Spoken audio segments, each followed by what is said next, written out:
himself. The recommendations were, though, because some time had passed, he was going to be allowed to stay on set, providing no children were present, and his time off set would be limited to Charlie Sheen's trailer.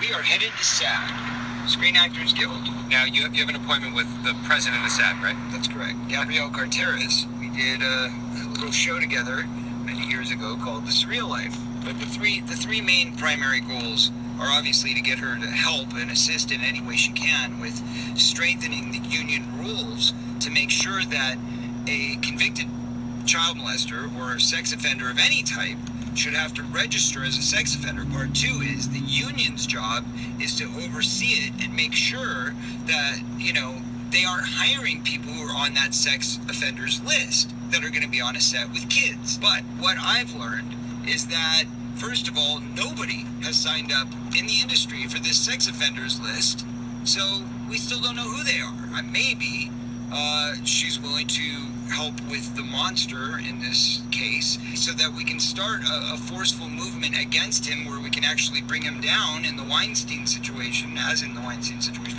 I'm hoping to God that she's willing to actually take his SAG card away, because my question is, why should you continue employing a guy and allowing a guy to work on sets where he's a danger to the people that are in your union? Your union is not to protect one person, it's to protect all of its members. Yeah, what is it, Jake? What is it? What is it? Oh my gosh, it's somebody's birthday! Yay! Whose birthday is it? Whose birthday is it? Spider-Man? No, whose birthday is it? My birthday! One of the greatest trigger events for many of the victims is when they have a child who reaches the age they were when they were abused. One of the things that I really loved about my friendship with Feldman was seeing him with his son, seeing him with Zen. And there was he was very protective of Zen. He was very adamant that Zen had this great experience, whatever they were doing. He didn't want him to see anything or hear anything or experience anything that was negative. And it was something that reminded me of how he protected and was a fatherly type figure to Haim.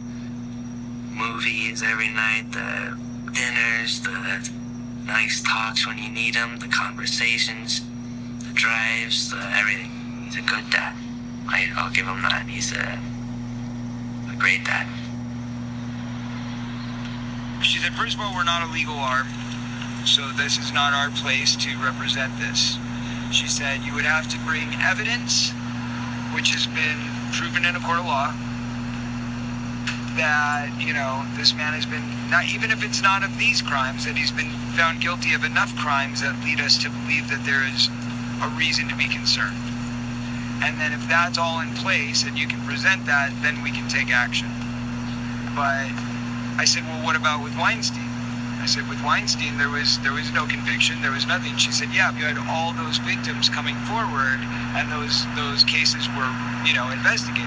She said, if you had multiple victims coming forward, and you could show that, and there was a history of that, she said, and I said, well, how do I start that process? What if I have victims that are willing to come forward?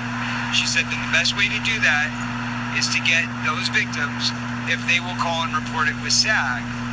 If we find that there's multiple people that have issues with this one person, then it does give us a reason to be able to actually take action. But until that happens, we have nothing. Would I sign over any of my children to anyone other than me or their mom? On a set. Would I ever? Fuck no. Yes, Mom, there is something wrong.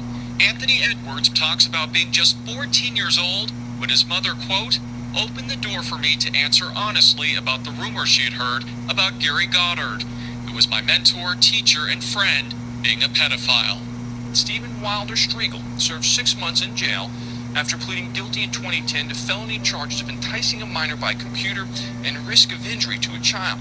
A Fox spokesperson says we were not aware of his background during the casting process due to legal limitations that impede studios from running background checks on actors. Federal grand jury in Utah charged Stoney Westmoreland with 1 count of coercion and enticement. The actor appeared on Disney Channel sitcom Andy Mack before he was arrested for allegedly trying to set up a sexual encounter with a 13-year-old he met online.